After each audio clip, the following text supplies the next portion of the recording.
Okay, this photo is over 20 years old, blurry, dull, and totally faded. But watch what happens when I run it through this AI. From this to this. And the best part, it's free. No Photoshop, no editing skills, just one click using Airbrush AI.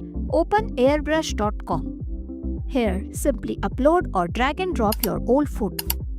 As you upload it, it starts to process. Just wait for it. And there you have it. In a few seconds, the AI cleans it up, removes the blur, enhances details, and brings your memory back to life.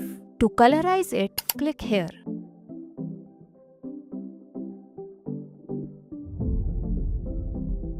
And there you have a colorized version as well. Click here to download it.